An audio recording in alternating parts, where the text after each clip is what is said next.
Hey, Real Nerds listeners, your favorite host Ryan here to remind you that social media is great. How great is it? There's many ways you can find the Real Nerds on social media. You can download us on iTunes. You can listen to us streaming on Stitcher Radio. You can call us 720-6nerds5. Aw man, our website is so cool. You can visit our website, realnerdspodcast.com. You want to leave some fan mail? Oh, that's so easy, realnerds@gmail.com. Twitter, we got it, @real_nerds. You can even like us on Facebook. Thank you so much, and hey, enjoy the show. Hi, this is Jonathan Tiersten from The Perfect House and Sleepaway Camp, and you are listening to the Real Nerds Podcast.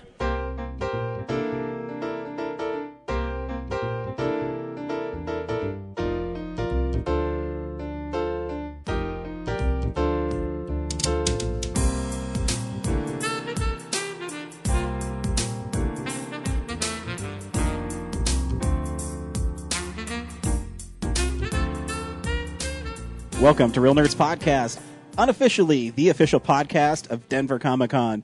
I am Ryan. With me sometimes is Brad. I said sometimes, Brad, because you've missed a lot of episodes lately. Well, I've been busy. Yeah, fuck you, Brad. I don't care.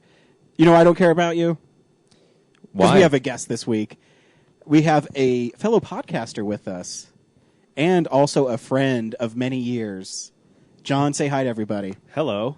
How are you today? I'm good. How are you, sir? I'm doing great. Awesome. Hey, why don't you tell us about your podcast? Hey, so John X, I host the John of All Trades podcast. You can find me at John of All Trades. That's with no H because I'm a huge gash about the way my name is spelled. JON of All Trades. Huge cash. .us. You can find me on Twitter at JOATPod, Facebook at JOATPod, also syndicated, iTunes and Stitcher. Just search John of All Trades. We talk to all number of people about what they do and how they do it, and we actually just talked to you guys. So this is kind of this is a nice double branding thing where, for a change, I'm not hosting this show. So fucking take it away, Ryan. Nice. We're Hey, doing thanks. a sweet crossover It episode. is, dude. It's like we're Batman v Superman. Yeah. No, but what's cool about your podcast is you don't have a set structure as far as your guests on your show. You've had many people talk about the uniqueness of the people you've had on and the different kinds of podcasts you've had. Absolutely. I have talked to so many different types of people about, I think there's nothing more interesting than talking to people about what they do and how they do it, because most people are so bored by their own lives, they go, oh yeah, whatever. And so part of the origin story of what I do is I was at my day job. I was riding down the elevator one day, and I ran into someone I know, and they said to me, so, hey, what are you doing tonight? And I go, oh, I got to go to the fucking governor's mansion again. And they go, oh, wow, sorry. You have to go to the fucking governor's mansion again. And for me, that's a thing. Like, I'm just going to work, right? Mm-hmm. I talked to this other guy who did audio for us. He was a freelancer. And I go, what's your next gig? Like, we were going between setups. And he goes, Monday Night Football. The Broncos are on. So I got a gig with NFL Network where we run... I run on the field, we get interviews, and then we go in the locker room. I go, holy shit. So, like, how many times would you say you've been in the Broncos locker room? And he goes, like 24. And I go, do you know how fucking mind-blowing that is to someone? And that's that guy going to work. So I know that there are so many different stories of shit you do all the time and shit you'd never know anything about. So I talked to a guy who's been on Wall Street for the last 10 years. I talked to a professional hairdresser. I talked to Kristen Nolan from the 48-Hour Film Project. Talked to a guy who audits aerospace companies. Basically, anyone and everyone. I got one coming up next week with the Rockies public address announcer, Reed Saunders. Nice. So, yeah, from all different types of jobs, all different experience levels. What makes you successful? It's half origin story, half shop talk. So there will be something for everyone on John of All Trades podcast. So how do you get these people on your show? If you do PR in Denver for long enough, if you do it for like 10 years, you will build a massive Rolodex. There will be people that you know and you don't know why. So as I was talking to you, Brad, actually about getting this started, I'm like, okay, so who could my potential guest be? And I just started making lists of people I knew of who did all sorts of different things.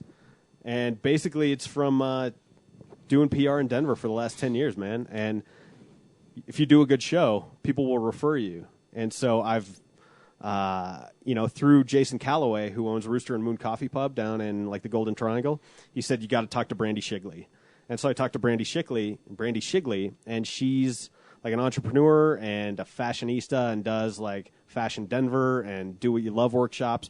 And so by virtue of talking to people, they will introduce you to other people, which is awesome. So the interviews have just kept on coming. I got 3 of them in the can now. I met someone at 48 Hour Film Project. We're going to talk about his film. So basically interviews beget other interviews. And also just by virtue of doing PR in Denver, I know a shitload of people. Nice. Do you have an interview that you don't expect to ever get, but you like if this takes you in that path, like is there one you're kind of in the back of your mind gunning for? Who would I love to talk to? Yeah, or just wow, tough question. I think one of the ultimate interviews I'd like to get would be Dana White, who is president of UFC, because that guy is always on the go, always thinking about his brand, and has created a product that I happen to enjoy. And he's interesting, and he drops a shitload of F-bombs, so it'd be a totally interesting interview. I find him to be a very interesting personality because sometimes he'll even shit on his own talent, which is weird. And I go, "You're the boss of this company, dude. You're shitting on your own employees." And I like to talk about that a little bit. Nice. He's an interesting guy, but I'll talk to fucking anyone. I love interviewing people. I love chatting with people. I love making connections with people. When you guys were on my show, you talked about how you like being out there, and people look to you guys for your reviews on movies and stuff. I love sort of allowing people to peer through a keyhole that they otherwise might not be able to. And that's what I love about long-form interviews, too, because you go in directions wherever it's going to go, and it allows you to digress where needed, and the interviews never go exactly as I plan them to go. So, like, when I talked to this dietitian, we ended up talking about dialysis a lot. And I knew nothing about dialysis, but I found it just interesting. We talked about with Jason Heller, who writes for the Onion AV Club. We were talking about punk rock, but we also started talking about just how do you survive as an aspiring writer. And that segued into talks about mental health and depression. So you never know, what's inside of people until you ask. And if you ask the right question, people will give you interesting shit. It's fantastic. I love that you're doing this podcast because, in the movie and TV world, TV would have you believe that the only professions that exist in the world are doctors, lawyers, cops, and people who own retail stores. In retail, yeah. And when I was getting out of high school, trying to figure out what I wanted to do with my life, I was like, I don't know what else there is beyond that. I know that there's people making decent livings off of these job titles that you would never hear anyone ever proclaim about. So the fact that you're digging into all these different professions and going behind, it's amazing that I'm learning these things exist. Dude, there's so many jobs out there, and people don't know that. Yeah. And it's okay, you know what you want to be, right? You have a dream. Well, great. Okay, what does it take to get there? Mm-hmm. What types of work? Let's say you wanted to work on Wall Street. Which I don't think anyone in this room does. Whoa, you're jumping to an awful quick conclusion there, sir. Yeah, sorry to cast any aspersions on Do you really want to wear a suit and yes. 9 to 5 down? If it's in Gordon New York? Gekko, I'm down. That sounds perfect. Get the steak tartare. It's not do on a bunch menu. of coke off of strippers' assholes, and we call that the Leo. Usually we do it off the hip bones, but yeah, you can do it off the asshole too. I don't care. Hey, your business is your business. But what did you do? What steps did you take to get where you are, and what helps you to be continually successful? My first ever interview was with a guy who's won 3 Lifetime Achievement Awards in PR, and he started out doing movies. He was promoting movies, and he told me this really funny story that I wish he would have gone into more detail on the show, but he talked about doing the Denver premiere for Star Wars. Well, he went from doing that to doing the Rocky Mountain Arsenal, and how do you clean that up? And that's a super fun site. So he made the transition from doing movies to more natural resources, issues-based advocacy. And, yeah, we talked about how that facilitated, because everyone's career goes, it's never a straight line. And so talking about the journey is just endlessly fascinating to me. Very cool. Thanks for being on our show, John. Happy to be here. I got an excuse to go see The Expendables. Yeah. Cool. So, not to spoil. Yeah. So every week we go see a new movie and we podcast our experience to the world. This week we saw The Expendables 3. starring Sylvester Stallone, Arnold Schwarzenegger, Randy Couture, Harrison Ford, Jet Li, Mel Gibson. Mel Gibson. For the first time in forever. Well, since Machete Kills. Yeah, unless you saw Machete Kills. Oh, Machete Kills. And I think me and Brad, right? me and Brad are the only ones who saw Machete Kills. So, How was it? I actually kind of enjoyed it. Did you enjoy it? It's not it's one of those schlocky type movies. You guys hated it, but I was like, I saw the merit of it a little bit. I like Mel Gibson in it. It wasn't as polished as in the vein of that genre as just Machete was. I saw the first Machete, and when the female character at the very beginning pulled the cell phone out of her cooch, I go, this is a special kind of movie I'm watching here. I was actually more interested in the Machete Kills Again in space. Yeah. I want to see that more than I want to see Machete Kills Again. Because they kind of went back to the same stuff, like, and then space one's just like way out there in the vein of like Father's Day. And, It's Father's Day. Shit. Yeah. I rewatched Hobo with the Shotgun. I forgot to tell you a few weeks ago. It's better the second time watching it. Yeah, I believe that. Yeah. That movie's awesome. Yeah. How many more of these movies from Grindhouse are they going to make? Are they ever going to make Don't? I hope so. Yeah, well, we hope. Edgar Wright's looking for a project, so Perfect. I think he's filming something. I forget. I skipped over it because I didn't care because it didn't sound interesting, but I'm sure he'll make it interesting. Yeah. We also do box office numbers, what's coming out on Blu-ray, fuck DVD, and movie news and stuff like that. So we're a movie podcast. So it'll be a little against what you do, John. So you're going to sit back and enjoy the movie magic. I'm going to bask in your voices. Oh, I love it. Usually we do a section called Real News, but I'm going to change it this week because we lost somebody who was a big part of my childhood. an icon of an the industry. icon industry. So this is going to be a special memorial service. Insert some sort of thing right now. No.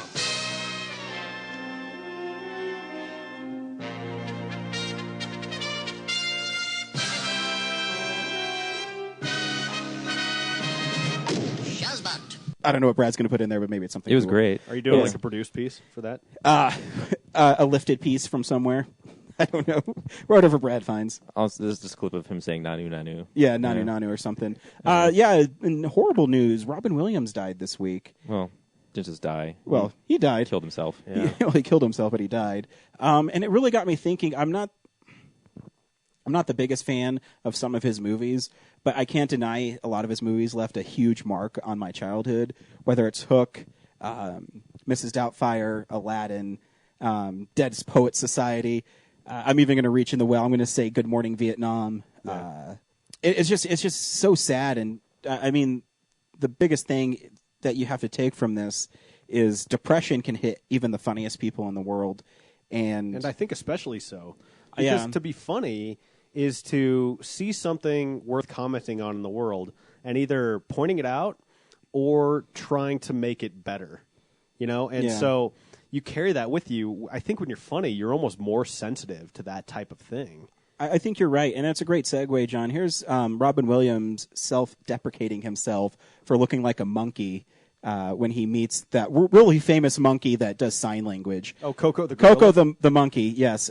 So this is from his Live on Broadway stand-up routine, and it's really funny. Here's him making fun of himself meeting this ape.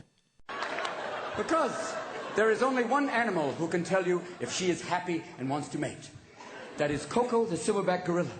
And she saw me, the blue-eyed simian. She was intrigued. She said to her trainer, and I went, "What does that mean?" "She wants you to tickle her." "Okay, I tickle her." She's, "Oh. Okay. Then she goes, "What does that mean?" "She wants you to lift your shirt." I lift my shirt.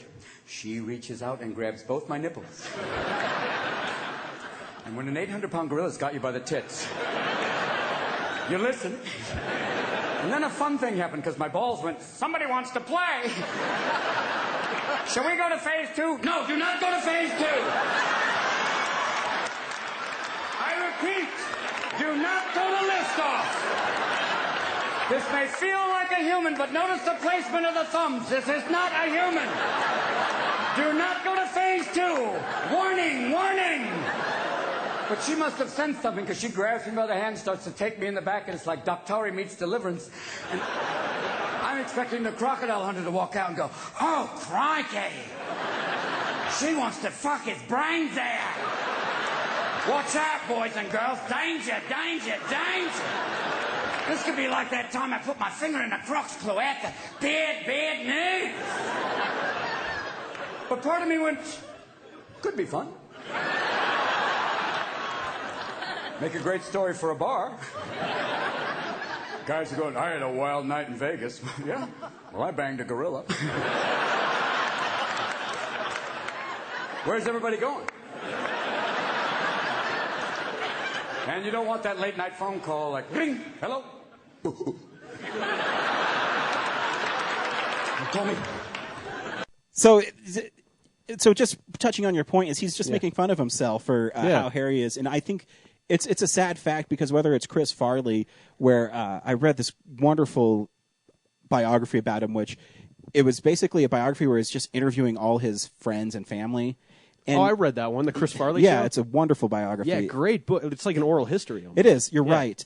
And it's one of my favorite biographies just because it's what people see of him. And no matter how many times people told him he was funny or he was great, he never loved himself. Yeah. And Robin Williams, it's a different in that I don't think he didn't love himself. He just could never get past his depression.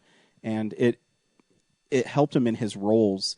And it's so weird to see somebody who is so depressed that he kills himself when you read a story from Disney that says the Aladdin screenplay couldn't be nominated for Best Original Screenplay because Robin Williams improvised so many lines as the genie, so they couldn't give credit to it. Wow.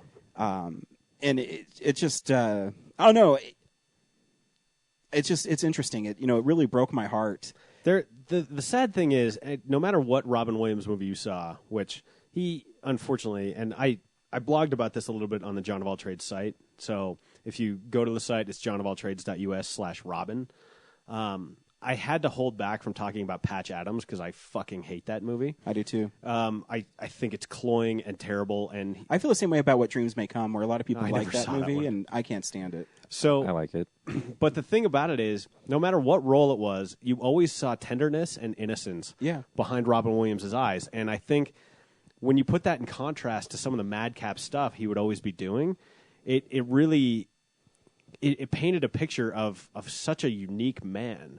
And you got a real in-depth and poignant look at someone's humanity anytime you looked at Robin Williams. And sometimes I think he would overplay that, like in the movie Jack, which is just like a huge bowl of syrup to eat. But, whereas something like Mrs. Doubtfire, he would be zany one minute and then very sad the next. And you go, okay, this is a man who is feeling very deeply.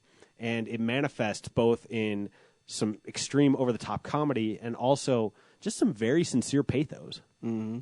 And so, I don't know. I agree. It is very sad. And something with, I love Good Will Hunting, and he never overplays in Good Will Hunting, and I think that's why he's so effective in it. Yeah. And so but in a movie that he overplays it, but then he's really great is the Good Morning Vietnam, where he's this radio DJ and he's out of control and he's boisterous, and then he has these moments outside of when he's not in that booth that really speak to him as an actor, and it's just sad. I feel the same way, and I think about when I was writing the piece about Robin Williams, I was trying to think about what my favorite movies of his were, and I had forgotten he was in The Birdcage, even though I love The Birdcage. And anytime I get together with my parents and we're watching The Birdcage, we're having a good time. And I go, okay, cool, like The Birdcage is on. I forget it's Robin Williams, though, because he integrates in that ensemble so well. And when he's paired next to Nathan Lane, who is playing it way over the top, he gets some really sly moments. Who's ironically gay. Oddly enough. Yeah. But, for instance, that moment when Gene Hackman's telling that long, boring fucking story about driving from, I think it's Ohio, down to Florida, and it's just like death. And Robin Williams comes in, and he's so right. He goes, I'm sorry, was that my wife? Sorry, I was just so caught up in the senator's story. And you're watching him and you go, look at him, like he's dialing it back so well, and it makes him that much funnier because you're going, this is Robin Williams, and look at how polite he's trying to be in this social situation. It's just a much different take on that, and I think it's brilliant. Brad, favorite Robin Williams moment? Yeah, I was trying to think that moment. Or whatever. Okay. I know your memory's shit, so... Yeah, I was thinking early this week, like, what is my favorite movie? I don't think I have, like, a favorite Robin Williams movie, that's like really connected with me on the level that I like love other movies. But Hook is up there. I do like What Dreams May Come. Death to Smoochie is an underrated one. Very underrated. That I love a lot. It's that movie's just pitch dark. Yeah, great. But yeah, I mean, every time he was in a movie, he was doing fantastic work. So even his darker roles, Insomnia, 1 Hour Photo. Yeah. You can see him being a. I've seen The World According actor. to Garp. Like that's like one of his lesser. And I That's a first good one. got introduced to him on Nick at Night through Mork and Mindy, and that like was Yeah, I always watched fun that to watch. too.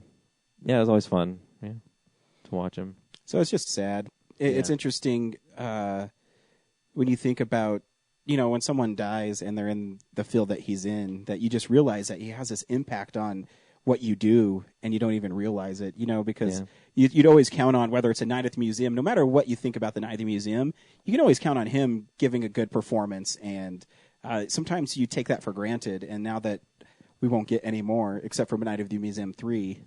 He's got like 3 more in the can, I think. Yeah, it's Night of the Museum 3, Merry Friggin' Christmas, and one other one. I don't remember, though. Yeah. Oh, God. He's in like other good stuff like The Fisher King and Awakenings. He was awesome on that. It was either Law and Order SVU or Yes. Homicide Life on the Street. It's SVU. It's yeah.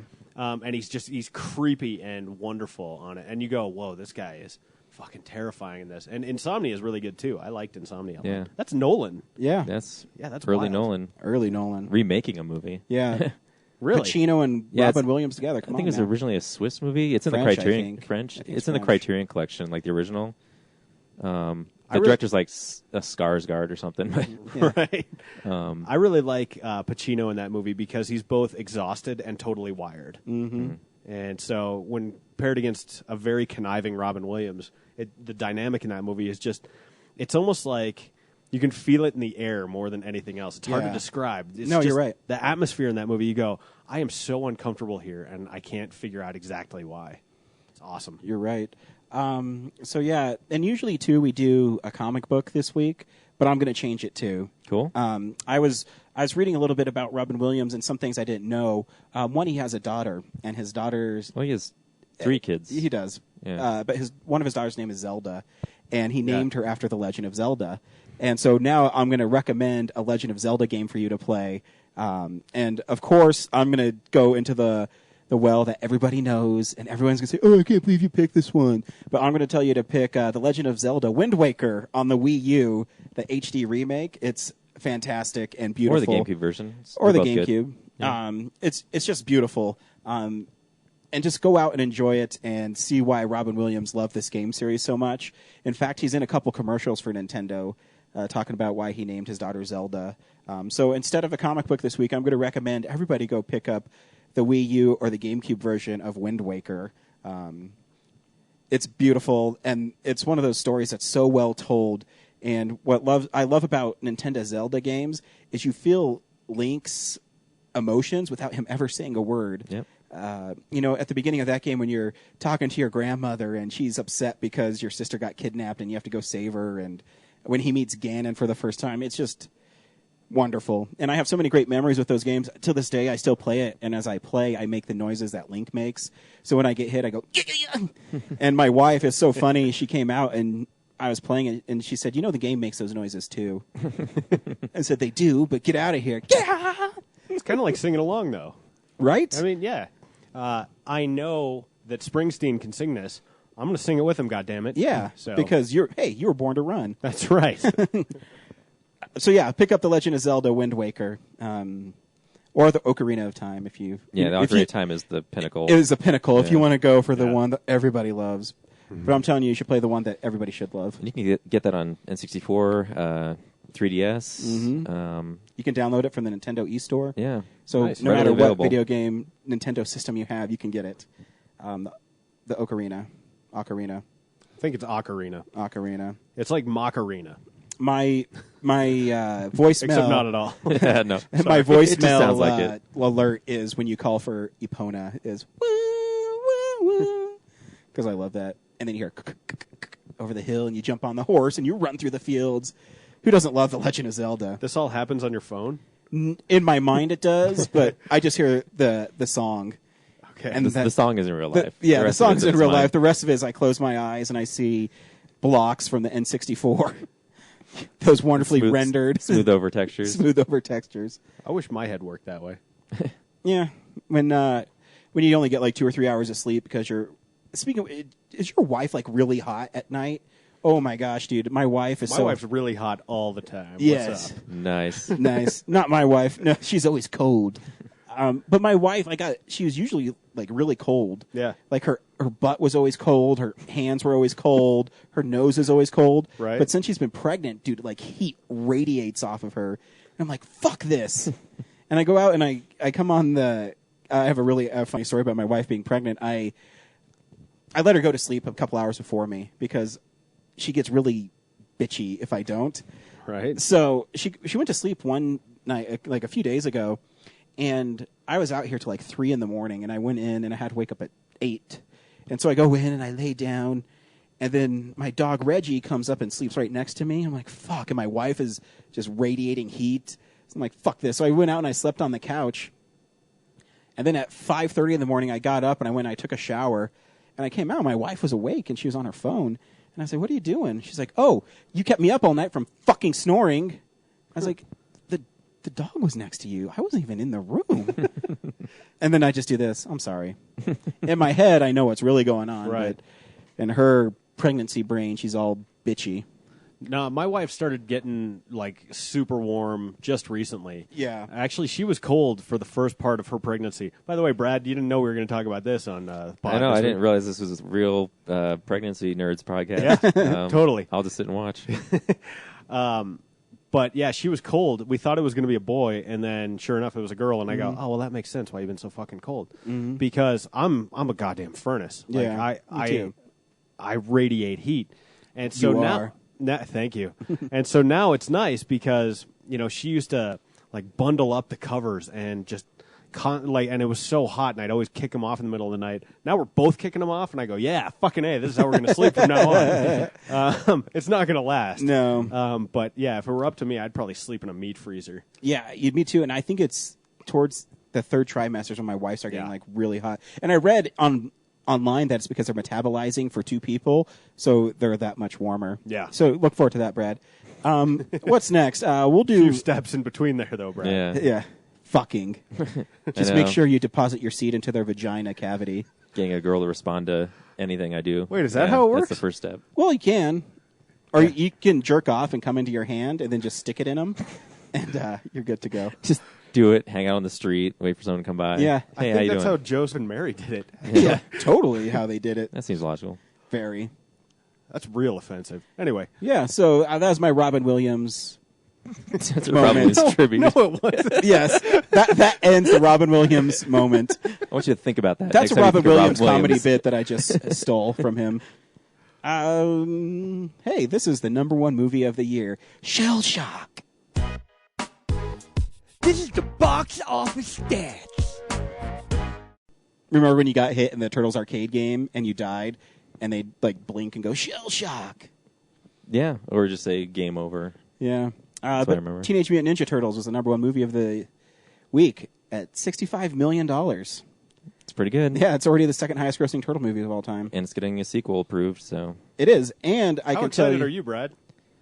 it was so mediocre. Like, I heard that the sequel, they're finally going to tackle what I thought they should have tackled in this movie. Okay. So, which is, if they're going to embrace the 80s cartoon show, put Bebop and Rocksteady in it, Oh, badass. introduce Dimension X. Because my thing was like, Is that like Krang and shit, Krang, too? yeah, and the rock soldiers and the neutrinos, all that. yeah, just be goofy. Yeah, like, because you have CGI now, so, like, back in the day, the first 3 movies, it made sense to make it all about the original comics, which was, like, real ninjas and Yeah. more down-to-earth stories, and then, like, now you have CGI. So you could just adapt the cartoon Yeah. like everyone seems to want. I want the comic books adapted more, but... They won't. It's too dark. Yeah. That Nickelodeon Well, cartoon Kevin is so Eastman, when they popular. did this one, said they were going to go dark. Then, of course, that was bullshit. Dude, they got so. shot with adrenaline. Why is there Oh, yeah, it's adrenaline dark. in that chamber? I still I never know. figured that Like, out. yeah, these machines are also going to have something to save them at the same time. I never figured that part We're out. trying to kill them, but, might as well have a backup thing to It's already revive made $100 them. million, though. I was looking at it over the week. It's holding pretty well. That's fine. I mean, People like garbage, so I know. That happens. Transformers 4. Is it weird that I didn't want to see it because I thought the turtles were fucking weird looking? No. I feel like you have prejudices you need to deal with. It is. I will say it is off-putting a little bit. Yeah. I'm surprised they got as much like kids out for those like grotesque-looking turtles. Yeah. I mean, the details are cool, but it's just weird because I'm so used to them. I don't know. Looking more amphibian. Yeah, exactly. As human as they are in this. Yeah. Well, yeah, I picture the Jim Henson version. Yeah. Which, like, I feel like those look like the comics, too. Oh, yeah. Yeah, no, I agree. And it is jarring. And then every time Leonardo talked, I just kept on waiting him saying, I'm Leonardo, and I'm a Teenage Mutant Ninja Turtles. Wom, wom, wom. Yeah, they should just get regular voice actors. Because I don't know why they don't. Wasn't Leonardo Johnny Knoxville? Yeah, that's what we're saying. It's like, so waiting for Leonardo to say, like, and now we're going to blow my own I dick get what off. you're saying now. Sorry. Yeah. It's all right. Fuck. Yeah. Right. Yeah. Yeah. No, I'm with you. I'm here. This is Donatello, and he's on rocket poop. Yeah. I don't know what that is, but that's all I can think of. But it's a Paramount movie, so obviously Paramount, Jackass, they're all in the same. Yeah, Sure. He probably so- has like a contract with them or Yeah. some Or shit he just like said, like, that. hey, I want my kid to be in a Ninja Turtles movie for my kids, so put me in it. And they're like, sure, why not? We need like some kind of star power in the voice acting Sure. because you can't do a kids movie without famous voice actors, apparently, unless you're Pixar. Yeah, Anyway. yeah. Yeah. So number one good movie. for the movie, I guess. Maybe they'll make the second one better. Yeah, I just use CGI to its potential. It just didn't utilize the potential they had in this Hope first one. springs It was eternal. lazy, huh? Hope springs eternal, right? Yep. Oh, so poignant. That's me. Spider senses are tingling. These are the movies that are coming out on Blu-ray next week. DVD releases and Blu-rays. You know why I said that, guys? Because guess what's coming out on Blu-ray next week? The Amazing Spider-Man 2 is coming out on Blu-ray next week. Are you going to get the complete 3D edition? I am. I did look, though, that Target's getting its own special edition again, and the cover's cooler. It's Spider-Man hanging on the side of the Osborn building, but I'm kind of against a Sinister Six movie, and the bonus disc is Origins of the Sinister Six. So I don't know if I need to watch it. Maybe if someone else buys the Target version, I can buy that disc off of them or something. And then once they're done with the new trilogy or whatever, are you going to throw those out and just Of course. Yeah. Of course, bro. And just start over again, right? Totally. Maybe they'll go back to MJ like every other fucking Spider-Man mythology, right? Yeah, I think she is going to show up. It's unfortunate. What else we got? We have Boardwalk Empire Season 4. Anybody watch that?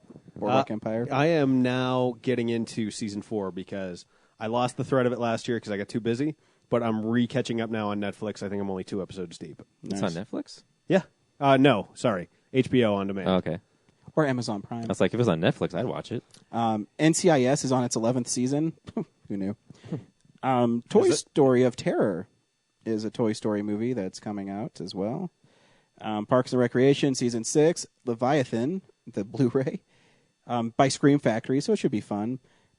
Oh, you should get that Electro No, head thing. there is a limited edition Amazon exclusive Electro bust of the Spider-Man 2, and it's ugly. I'm not getting So that. if you want a creepy blue head sitting on your shelf all the time.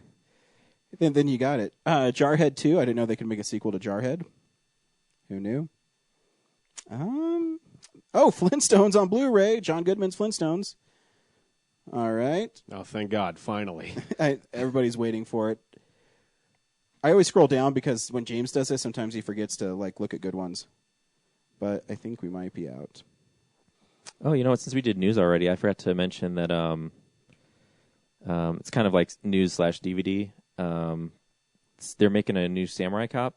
Oh, yeah, Samurai that's right. Cop 2, and they directly messaged us to promote it on the show. They have a Kickstarter campaign. I think you can just go to Kickstarter, search for Samurai Cop 2.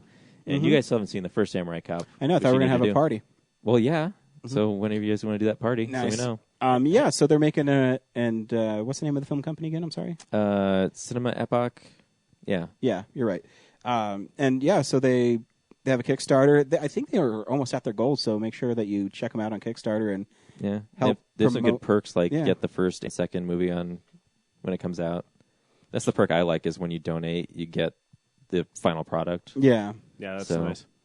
And hey, if we're doing news, I'm hosting Open Screen Night coming up August Oh, that's 26th. right, yeah. Nice. So at the Oriental Theater, 8 p.m. Is that right? If you want to submit something, come at 7 to 8. That's the window to submit. It's $5 whether you're submitting or just watching. Yeah. And then 8 o'clock is when we start the screening. So That's right. And I'll be hosting this week. that's right. Or this month, rather. Nice. This month, Yeah, I'm excited about it. Are you submitting anything, Brad? I am. I'm going to submit our 48-hour film. Yes. Because if you have a 48-hour film, you can submit that for free. So Oh, that's awesome. I'll make sure to plug that on my show, too. awesome. Because, yeah, you're 48. It was a runner-up, fan choice. Yeah, we almost made it to Audience Award. Yeah. Which they gave it to that violin one, which I thought was good, but I don't know. Yours was funnier. Brad loved it. He loves sucking dick of independent films that are shitty. Well, they're all independent. I know. I said independent films that are shitty. It's not shitty. It wasn't shitty. Yeah. Fuck you, Ryan. Yeah, this guy went there and saw it. He knows what he's talking about. He Yeah, wasn't at and I home can tell you, a violin appeasing his wife. Yeah, a violin silent movie sounds shitty. I want things to blow up. Is it like, I think they filmed it at the Union Station Yeah. and Lanny's Clock Tower. Yeah. It's like, it was shot beautifully. Yeah. The only thing everyone complains about is the violin music didn't match up with him. But I think it was With a the way he was purpose. pantomiming the... But I think it was a purposeful choice. Like, it wasn't supposed to because That's what they it was want a you to believe. soundtrack to the story rather than what was actually happening on screen. Interesting. So, Well, if you were going to do that, wouldn't you choose like another instrument then? I mean, yeah, I guess. like yeah. because the way they did it, it just looked like it was poor syncing. Yeah. But it's 48 hours. I mean, Yeah, whatever. Pass. So Yeah. anyway, but congrats on being the runner-up, man. Yeah, that was Thanks. cool. Good job, Brad. Hopefully we'll make it to the best of screening in September and maybe get some awards. I hope you do. I always do it to make cool stuff, but it would be nice to have like something to announce to Recognizable. people like, yeah, they do good work because someone else thinks so. Yeah, Hey, we're a 2-time runner-up at Screen Night. Yeah, that's right. We got have 2 this- awards. We have the certificate for I that. judged one of those. You did. Yeah, We appreciate it. yeah, So yeah, I'm excited to see you run that show. It'll be yeah. fun. It's gonna be great, man. Um, Come out, Oriental Theater, Tuesday, August 26th. Very cool. what's next, Ryan? Fuck you. That's what. No, I'm just kidding. This is the stuff we've been watching. So, yeah, this is the stuff we've been watching. John, you're the guest. Why don't you talk about what you've been watching? Okay, so the two things that immediately come to mind are I recently saw for the first time Cabin in the Woods, Nice. which was badass. It's seriously one of my favorite movies I've seen in a very long time. Nice. I'm assuming, did you guys go see that as part of the course. show? I got to re-listen to that episode now. Yeah, it's a great movie. It's so funny and like it's funny and scary and violent and just There's a Bradley unicorn Whitford in and it. Richard Jenkins like chew the scenery. It's fucking great, man. I was watching it at home by myself and I didn't really know what to expect. I went in pretty cold, which I think was That's what you need to do with probably that movie. a key thing Yeah. there. But yeah, I loved it. I mean, what did you guys think of it when you first saw it? Oh yeah, it's definitely a unique movie. Again, it's a. We're a big Joss Whedon fan anyway. Yeah, I'm a to begin huge with. Joss Whedon fan already.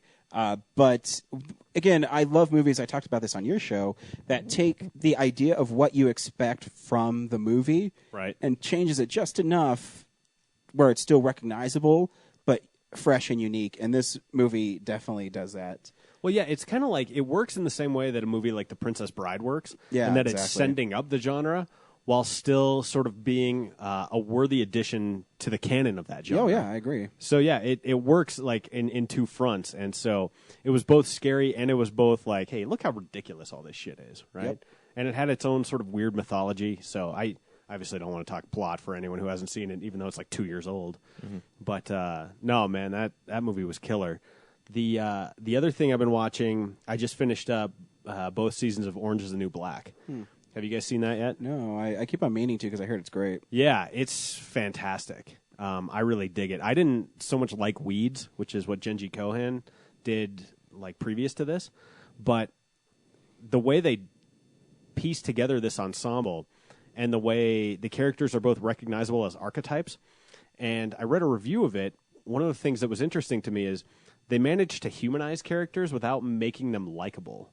So, like, even if you're supposed to not like this character, right? They're just bad people in this universe, but you understand them better. And so this show has empathy going in all directions, which I really like, because you go, holy shit, like, they're fully drawn characters, and it's not just people doing things for the sake of the plot like I feel like the last seasons of Dexter did, where you're watching it and you're going, no one would ever fucking do that. No one would ever behave that way. Whereas this, they've drawn these characters so well to where even the smallest characters go, they'll do something or say something, and you go, oh, I fucking get it. And it makes sense. And the way they piece it all together, because it's a massive ensemble. I mean, it's a women's prison. Is just, it sucks you in. It's great. Season 2 was even better than Season 1. Very cool. Yeah. So those are my two big additions, I would say. Nice. Brad? My turn? I don't have a lot this week, and I want to keep it short because the only things I did watch were the first 2 Mighty Ducks movies. Good. The Flying V. Yeah. I don't know why. Like I was busy this week, so I mostly like rewatched reruns of things, but I got to the Netflix queue and I was like, you know what I haven't seen? And it was like right there in like the recommends. It's like I haven't seen these since the 90s, and they'll be short and easy to watch, and I can work at the same time. Yeah. And but yeah, there's not much to say about them. I mean, Well, I keep thinking like in my head, I keep saying Gordon Shumway instead of Gordon Bombay, which is an Alf reference. But yeah, what were you gonna say? I was going to say that I like watching Mighty Ducks 2 because it reminds me that I need to hate Iceland. On the jerseys, that's spelled like IS, like island. Yeah, no. What's up with that? I didn't figure that out. Obviously, I guess because they don't want to piss off the actual Iceland, so they I guess. spelled it. The evil nation of Iceland. Yeah, So it's fantastic. I know. They're our biggest enemies They really are. in the special games, special hockey games. Yeah, what do they play? Like the Goodwill games? Goodwill games. That's right. Yeah, Yeah, the thing I never got was how did this dipshit team from Minnesota that was not good, except for Banks, which they poached because of a redistricting thing. Yeah. I remember this with remarkable clarity. which, is Oh way my too, goodness. which is way too technical for a kids movie. I was like, oh my gosh, I remember that from the movie. Jesus, that's wild. But how did this dipshit team end up like being the team to play in the Goodwill games, and then they somehow ended up being not good in prep school in the third one? Yeah, I didn't get to the third one because I don't think it's even on there. The third one is ass. Don't waste your time. But I did see it at some point. They were in prep school, and I think the first 2 movies make what's the Josh Jackson character like Charlie, like How do you remember that shit? he's admirable, amazing. but he Oh, can't no. play well enough that he eventually just kind of becomes like a coach. Yeah, and then he's good in the third one. Yeah, he's good in the third one. Yeah. So, yeah. Yeah, he's a huge pain in the ass in those movies. Charlie, Yeah. dick. Just such a gash. Just like, like I don't have a real dad. So it's like, really, get over it. You're playing ice hockey. Man up, kid. Yeah, that's right. Rub some dirt on it. So, but yeah, they're still kind of fun to watch, and I mean, they're very a product of their time. Yeah, I really like when they add that kid who looks like he's like 28 Yeah, in the Reed? second movie. Yeah. No, not Oh. Reed. The other one. Oh, the Bash Brothers. yeah, the other Bash brother. Yeah. What's his name? Who- Forget. I remember everything else about this movie. I know. Good point. But I can't remember this kid's name. Dean, maybe? Dean something? I think it might have been Dean. Yeah. I can't remember. But yeah, that kid, you're like, holy shit, look at this kid. He looks like he's bouncing a club. John, just be honest. You own the DVDs. You watch them every week. I fall asleep to them. Yeah. I record the audio and I put it on, wear the headphones at night. And yeah, my wife goes, you need to stop this. And I go, never. You know what? Quack, quack, quack, quack, quack. Yeah, stop Right in trying my to face. stifle me, woman. Nice. Love it. Yeah. That's it for me. That's it? Well, I finally, after weeks of teasing, watched all 4 of the Next Generation movies. It's about time. Sorry, James. Yeah, Suck it. sorry, James. I was going to save it because James wasn't here, but fuck it. Yeah.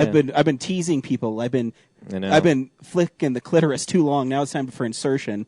Now it's time for me to explore the depths of Captain Jean-Luc Picard and Riker and Geordi and the English chick that Riker marries. What's the name of the English chick? Who's the Deanna English Troi? chick? Yeah, is she not English? I don't remember. We're talking about Deanna Troi? Yeah. Sure. I guess she has an accent. She yeah. does have an accent, right? I think she's actually Middle Eastern and like her I don't life. know. Most of my Star Trek consumption happened she's in Greek. college. Is she? Yeah. I swear she has an accent though. Yeah, I think she's Greek though. Yeah. it used to just be on in my house in college, so I'd catch a lot of it by osmosis. So I can't remember. But what I really want to know is what did you think of First Contact? Eh. Really? I'm just kidding. So I'll give you a description of the Next Generation movies to me, for me. So it's like climbing a mountain. You know, when you start out, Generations is pretty good. You know, like, oh, I really like doing this. It's fun to go on this journey. It's cool seeing the two together. Then you reach the summit where you're like, oh man, this is so fucking awesome, which is First Contact. And like, this is so great. And then you start coming down to Insurrection, like, oh, it's kind of fun coming down. And then by the time you get to Nemesis, you're like, I just want this to fucking be over with. Generations was lots of fun. Where I think First Contact is maybe my third favorite Star Trek movie. Nice. Is because it has a lot of energy to it. Behind which two? I like Wrath of Khan is my favorite, and I'm torn between 4 and 6. I'll probably watch them both again. Is 6 Undiscovered Country? Yes. Yeah, I like 4 a lot. Yeah, 4, me too. Wrath of Khan, for as great as it is, I have a soft spot for 4. That's probably my favorite one. Yeah, I like 6 myself because all the Shakespearean stuff. Oh yeah, that's pretty badass. Yeah. But yeah, I was nervous watching First Contact at the beginning because they're dealing with the Borgs, and I mean I knew enough. He hasn't seen the show. Yeah, I've never seen the show. Oh, okay, but I know enough of the show that the look of Picard as a Borg is so iconic that I could kind of decipher what was happening. Mm-hmm. But he's dealing with his rape. Yeah, exactly. But I really loved Patrick Stewart in this movie. He's pretty badass. And watching it, it made me remember that the trailer where that line that he says, "The line must be drawn," is when he finally loses it. Yeah, is so iconic. And the Peter Finch line, right? Yeah, and it's I just remember that line and the scene where he's talking to I forget the lady's name. It's Alfre Woodard. I forget her name. Yeah. But that's such a great scene because he wants to be left alone because he wants to kill the Borgs for what they did, and she won't leave him alone. And no, the movie's really well done, and I think it has an energy where it got rid of the weight of the original motion picture guys. Not that they're necessarily bad, but I think it kind of actually held back generations. They found their own footing. Yeah, I think it held back generations from being how cool First Contact is, and James Cromwell as the scientist is great. The historic revered icon you find out behind the curtain is actually just an insecure drunkard. Exactly. That the Starfleet's built up over these years. Right. Yeah. And I really liked Riker in it too in First Contact, and I think it has one of the coolest effect shots in the whole series is when the Queen Borg is being lowered down like her half body, and she fits into her body. It's badass. The movie looks great. Yeah. For 96, I think. 96. Well, 95, and it came out in 96. But it's shot so well, and it looks so good.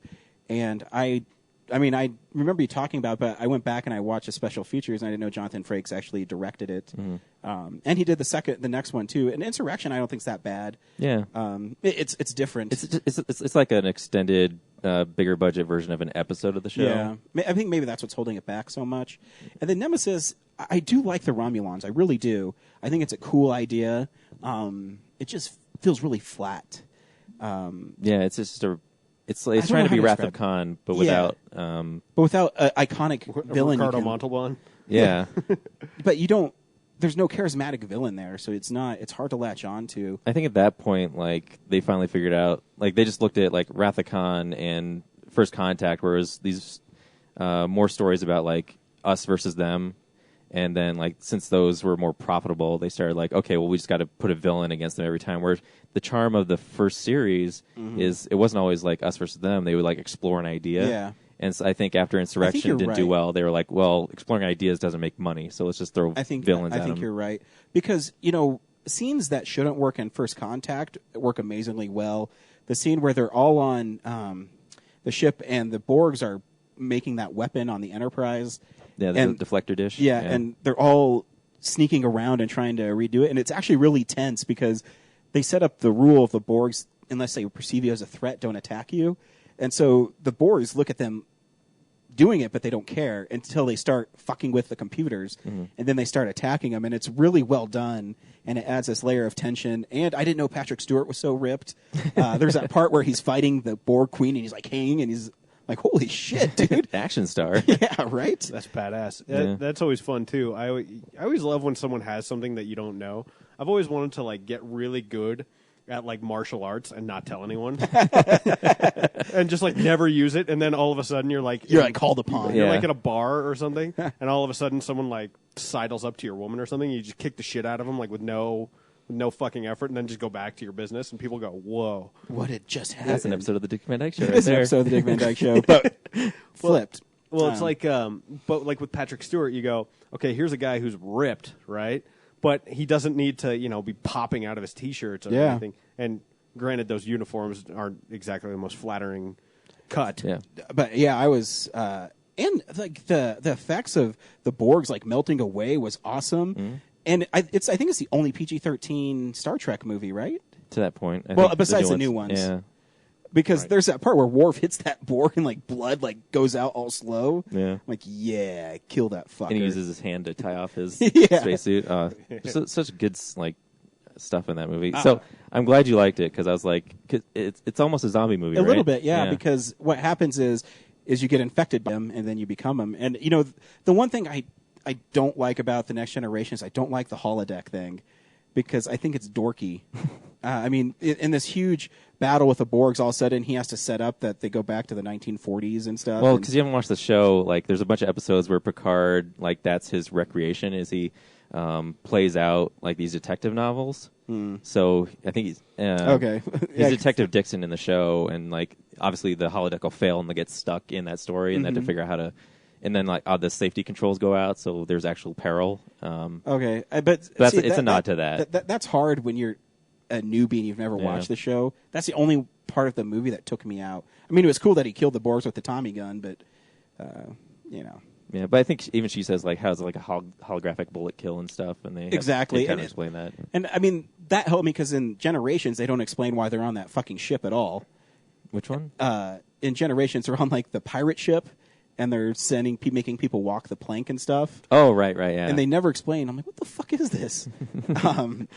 Yeah. So yeah, I look forward to RealNerdsPodcast.com. I will be ranking my Star Trek movies and doing a little saying about each one.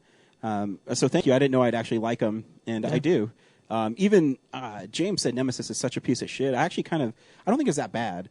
It's just I think comparatively to the rest of the series, it's not very good. It doesn't match the tone, and it makes some weird choices. Like in the show, Data has a doppelganger called Lore. Yeah, and this one's I don't know B4. why they made up a new one. Like it would have been more fun to just find out that Lore came back because he does die in the series. But see, I didn't you can know always that. bring I anyone mean, I back. just knew that B4 was. Yeah, it just seems like a cop Data. out. Like they didn't want to do. Yeah. It doesn't make sense why you wouldn't just bring back Lore. What's funny about Star Trek is I think it can look sort of impenetrable to people because there's such almost like a stigma with You're Star right. Trek fans. You're right. And where if you just go in sort of open-minded and you go, okay, this is going to be a movie, right? This is going to be like a space like adventure movie. You'll enjoy it because like the movies they're fun. They're fucking great, and you don't.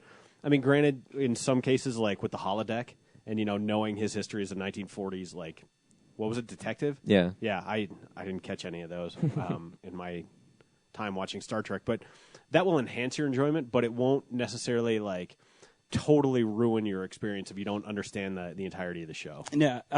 So, yeah, I was that way because I was a Star Wars guy. I love Star Wars, and for as long as we've been doing the show, Brad's like, dude, fucking watch Star Trek, do this. And I think Brad got me the right way. He showed me 6 first, which you can still watch, and I mean, you can get into it. And then we went to a midnight of Wrath of Khan, and then that actually got me so excited that the next day I went and bought that on Blu-ray, and I got 4 on Blu-ray. Oh, good. And then I ended up buying the DVD set because I'm just like, fuck it, I'm going to watch all of them. And I actually enjoyed. I don't think there's a bad movie in them. I think there's some that are okay, but I don't think there's a bad one. There's nothing unwatchable. No, not at all. like- No, you're right. Because you can still get past even 5, which isn't that good. I still love the interaction between Spock, Kirk, and Bones. I mean, I could watch that No, that's all true. day long. 3 is kind of a slog for me too. Really? Yeah. Yeah, I don't we're- mind 3. It's like, okay, yeah, we're looking for Spock. Just fucking find him already. That's me. The first one, the whole ship's going through V'ger, like, and everyone's just kind of staring at the view screen for like 30 minutes. Right. Like that's kind of tough, but It's still a good movie. I still think the first one's a good movie. but the reveal, the whole thing just being like this satellite that became sentient. and he just wants people to like him, basically. Right. It's great. I only watched one more thing this week, and I'm a Harley Quinn fan, and they released a Blu-ray of Assault on Arkham, which is taking the Batman Arkham Asylum games and putting it into DC Universe form. And I will say I'm shocked how good this movie is. Nice. One, it's not really a Batman movie. I will make that right now, even though it's Batman Assault on Arkham. It's a Suicide Squad movie where Harley Quinn is really the star of it, and kind of Deadshot is as well. It's shot really hyper. It moves really quickly. Well, it's animated. Yeah, but I mean there's fight scenes where the camera's like moving like the Bourne movies, though. It's really fascinating. Kevin Conroy plays Batman again, and what is really cool is it starts off as the Riddler is playing with Amanda Waller, who is I don't know what she is in the comics, but she's basically in charge of the government or something, black ops of the government, and so the Riddler is fucking with her, and she's going to kill him, but then Batman shows up and like fucks up all these like SWAT team guys. And I mean, they're showing blood in this, and he breaks this dude's hand, and it's all like fucked up, and it's rated PG-13, and there's blood and cussing.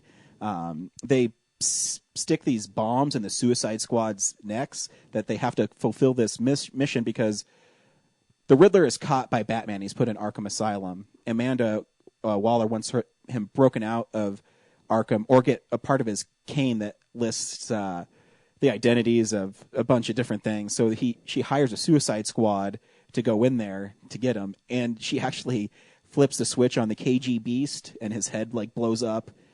Killer Shark loses his head in it, and it's a really cool mystery. And then the Joker shows up, and it's pretty freaking awesome.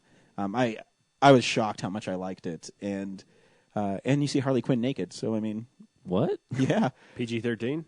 Yeah, I mean, it's a bunch of side boobs, but she fucks Deadshot. And I posted on Twitter, there's actually a scene where they're flying to Gotham, and Deadshot says, wow, it's so nice out here. And she says, oh, I can show you lots of tight places. And she, like, shakes her tits. I'm like, whoa. This is very mature, and I love it. Wow. But, yeah, you should definitely check it out. It's a cool little mystery. There are some goofy, like, plot elements to it, but at the end of the day, it's Batman kicking ass and taking names. And Nice. I definitely recommend, if you like DC animated and the Arkham games, it's definitely worth a check out. Sounds fun. Hell yeah. So this week we went and saw Expendables 3. John, should people go see The Expendables 3? Should you go see The Expendables 3? What a loaded question. How to answer? Let's see. It's not a good movie, but that doesn't mean you shouldn't go see it. How's that? Love it. good enough Brad, for now. should people go see The Expendables 3? I guess if you've seen the other two, yes. But I think just uninitiated, I don't think it will do anything for you. Man, you guys basically stole my thunder. Ryan, should people go see Expendables 3? Here's the thing is, I had fun at the movie if they cut out the middle part with the new Expendables and just sandwiched it in all the cool guys. There was a point where I was sitting there going like, is this the whole movie, just collecting new Expendables? Yeah. It's like Pokemon. Here's the trailer for Expendables 3, the Poke Challenge. Right. Got to catch them all.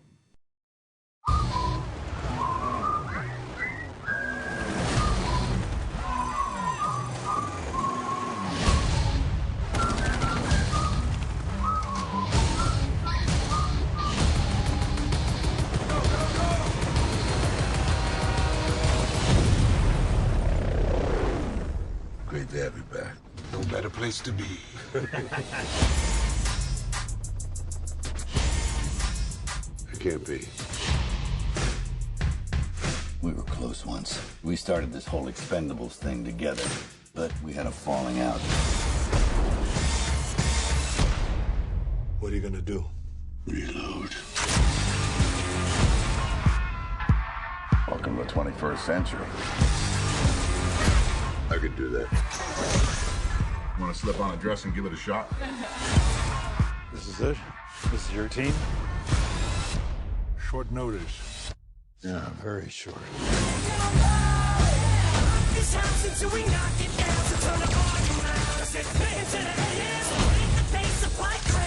The hell?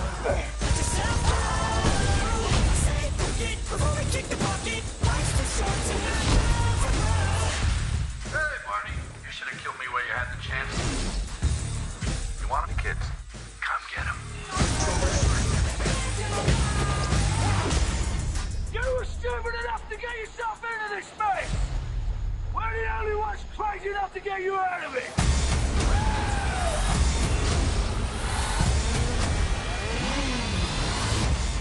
Couldn't take the stairs? How hard can it be to kill 10 men? Insane. Courageous, but insane.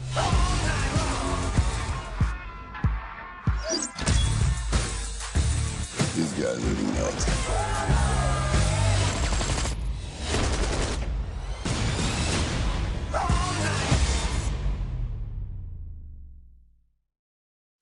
Yeah, here's the thing: is I still get a boner when I see these 80s action stars team up.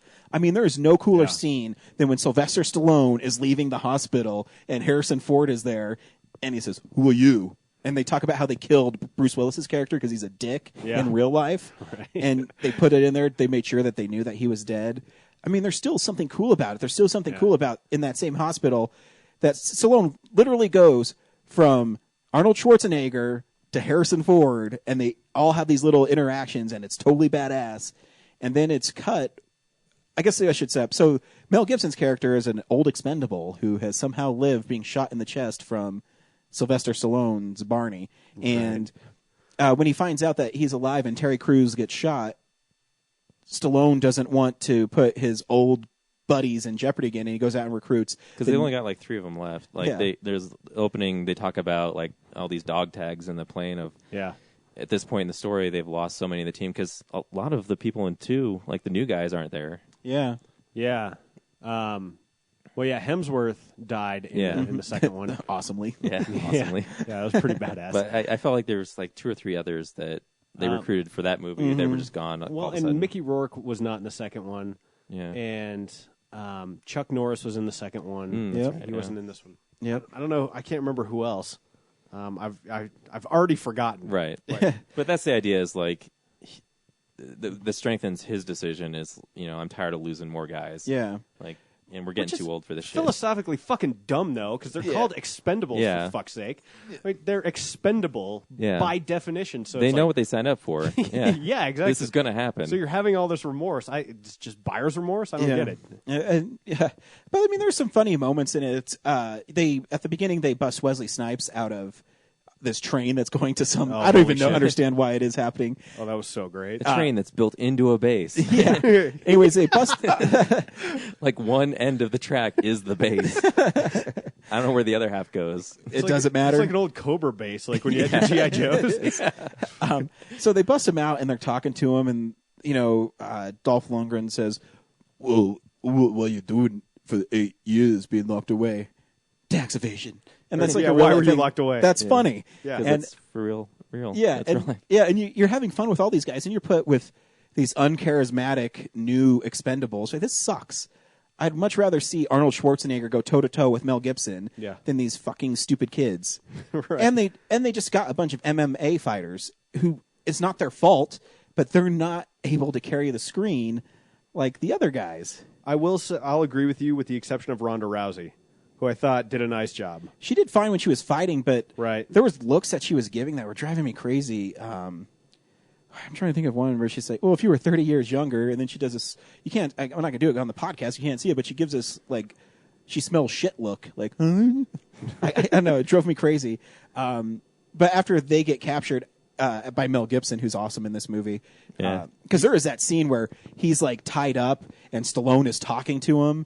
Is so fucking awesome. Yeah, he had when they cut back to his face, like 3 times in a row, he had like some, like one of those lines that are just like one of those clever responses. Like they weren't that clever, but it's just like it seemed like they were just making up for each take, but one of those badass, like trying to make a badass line, but like 3 times in a row. It's like, okay, that's a bit much. Back it off. There's a art to it. Mel Gibson is a great actor. I don't care if people don't like what he does personally. Yeah. He's still a great actor. Yeah. And so you can take stupid lines, even like Stallone, and have those two talk, and it's badass. Yeah. And speaking of badass, EPK doesn't have any cool scenes from this movie, but there's a badass interview with Harrison Ford on why he chose to be in this movie.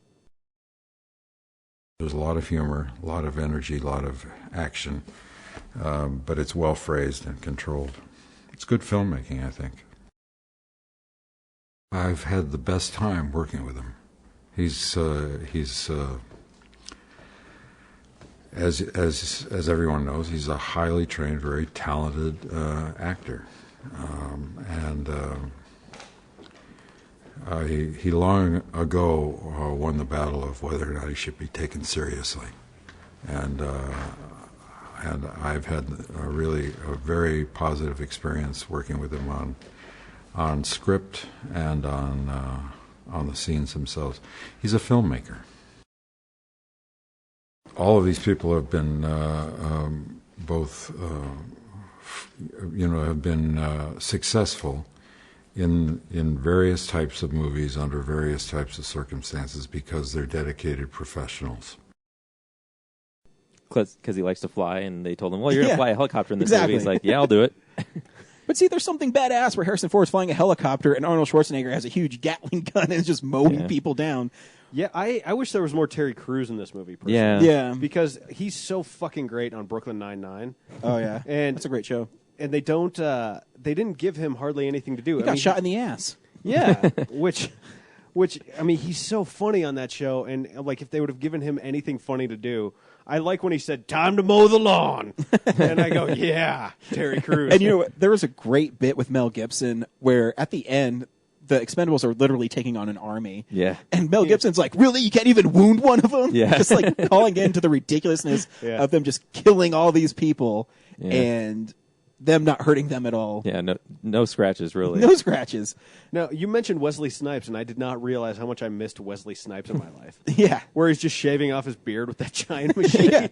And he shows up into the cockpit like perfectly clean shaven after he's using a giant machete on his face. Like he just walked out of a Gillette commercial. And he's like, the whole time you're watching Barney and Christmas, like having this conversation, in soft focus in the background is Wesley Snipes shaving off this beard, and he's still like got like half of it to go, and then all of a sudden he just comes into the cockpit, he's like perfectly done. see, that's why these movies are cool. Yeah. But the thing is you're right, they're not like It wasn't as fun as the second one No. where they were embracing the silliness of it. I feel like this one they went back to the first one where it was more no, serious. You're right. And then it's serious, and then more grim. Yeah. Already you have a problem with the PG-13 rating, where it's that cut.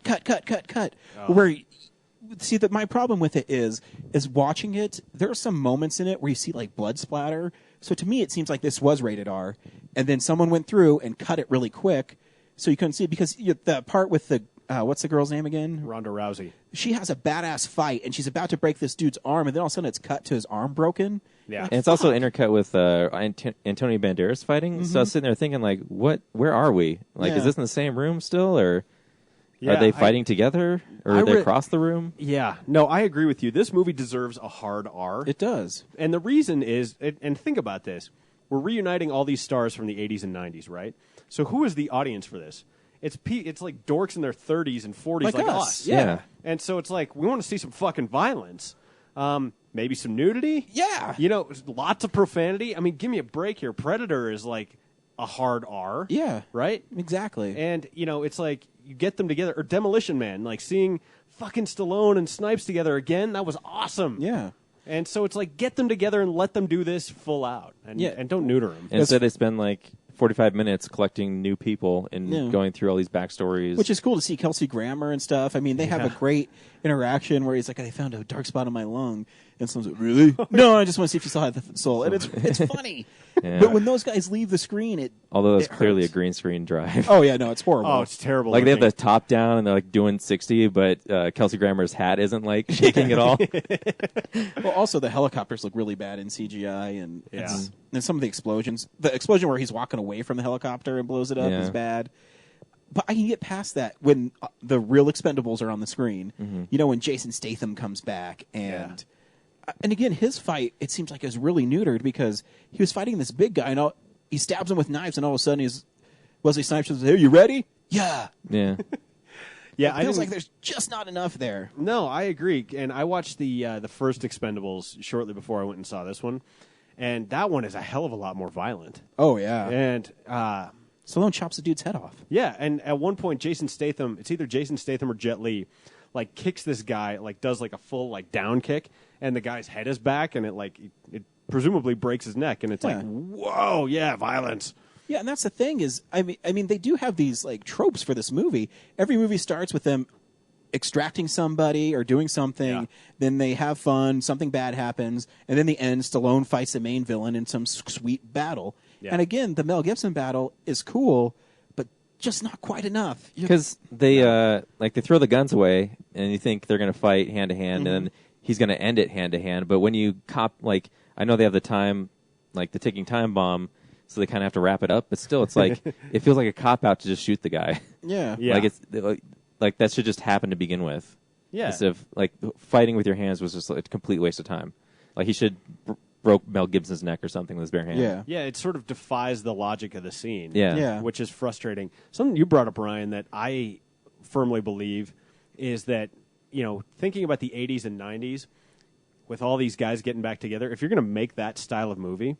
Make that style of movie and don't use so much CGI. Yeah. Because go back to what it felt like then, because that's who this is for. I think that's why Expendables 1 and 2 work so well. Yeah. Is there a CGI in them? But I mean, there's moments, in Expendables 2 where Van Damme kicks that blade into Hemsworth. Oh, yeah. That's badass. Or the fight at the end with Van Damme where they're just using chains and hitting each other. Yeah. That's badass.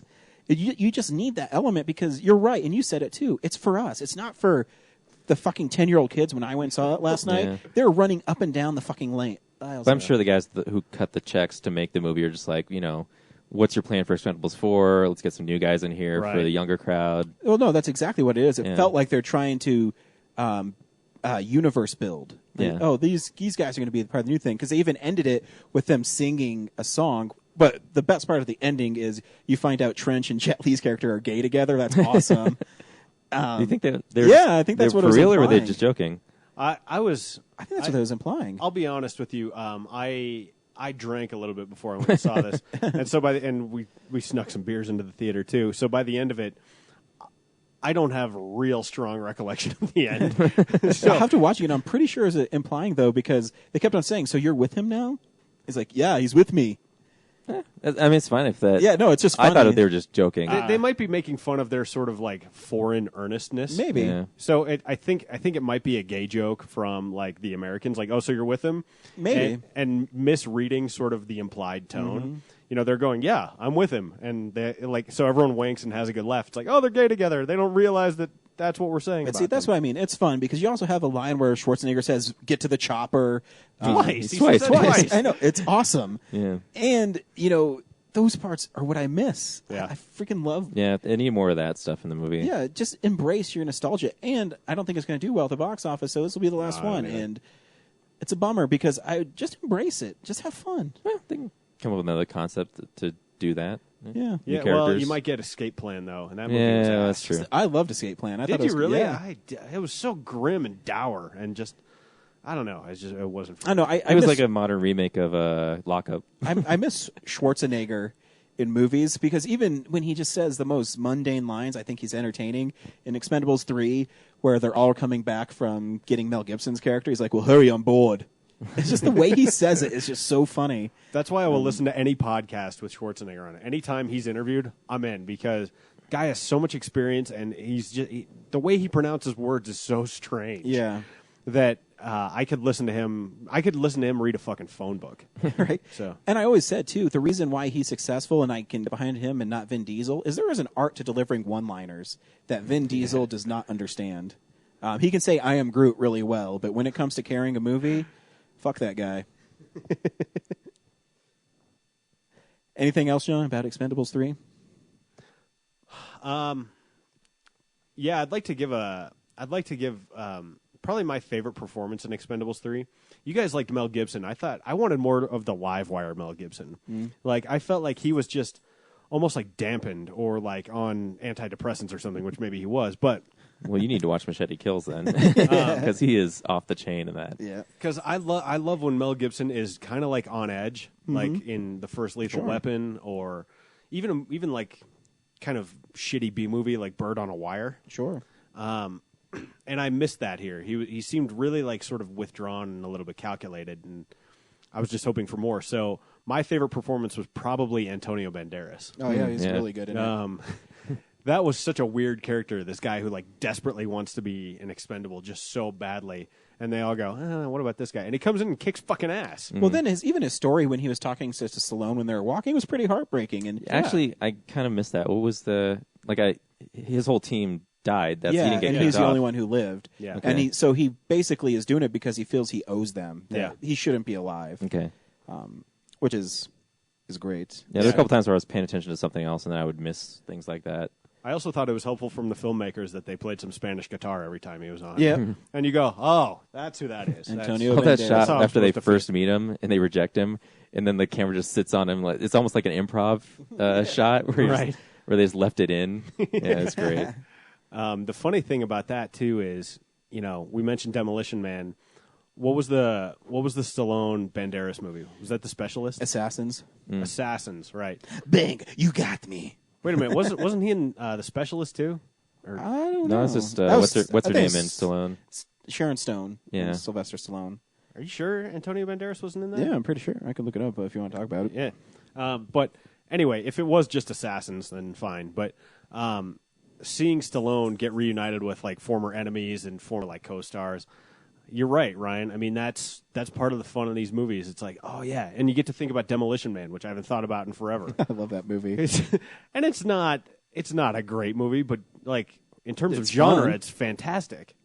So I guess all we're missing is Kurt Russell and Rob Schneider Right? for an Expendables movie. I don't think anyone's missing that, Brad. Oh, just me then. Some people, like me. I mean, they really need to do a new Judge Dredd with Stallone. That'd be... They should go forward with that Expendables, get like Bridget Nielsen and Sandra Bullock to be Expendables. Sharon She Stone. wasn't Cobra. Yeah, I'm missing some of the Rocky villains though, like Mr. Clubber T, Lang, yeah. or Yeah, it's just Carl Assassins. Weathers. Because I'll bet Carl Weathers will still fuck someone. Oh up. yeah, he should be in these. He should be. And Carl Hulk Weathers kicks ass. Yeah. So Hulk Hogan, he could be in there. Oh, dude. was I wrong? Is He's he just not- an Assassins, yeah. who's in The Specialist? Whatever. Don't remember. I Cool. think Sharon I'm on to Stone's some. naked in it. There's that. Yeah, no, I think you're right about that. I think so, too. I think that's her mid-90s naked in every movie phase. Oh yeah, it's James Woods and Eric Roberts. Eric Roberts is already decapitated in The Expendables. Oh yeah, that's right. He's totally dead. Cool. So next week we'll be seeing Sin City, A Dame to Kill For. Should be fun. If I'm not here, it's because my baby has been born. John, thank you so much for coming on the show. We appreciate you letting us be on your show as well. Yeah, thanks for having me, guys. Yeah. This was a fun universe crossover. Nice. Always welcome, sir. Tell Always people welcome. again where they can hook up with John of all trades. John of all trades, no H in my name. JON of all trades.us. The US is also very important, not .com. Yeah, that's a different guy, and And he's a piece of shit. Yeah, fuck that guy. he seems like a nice enough guy. I've never actually talked to him, but Facebook and Twitter, JOAT Pod, and thanks guys. This was a blast. Yeah, it's a pleasure. We should do it again sometime. James here. Yeah, thank you. Sounds like a plan. Nanu.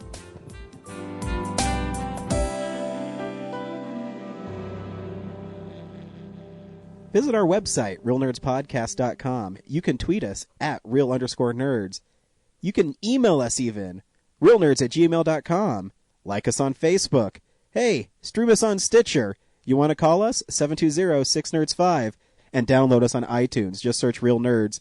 Thank you, Joe Kempter, for the wonderful voiceover. And also Spark Mandrill for the wonderful late-night jazz smooth sounds of movies. You can find them on SoundCloud. This has been a Nebulous Visions production.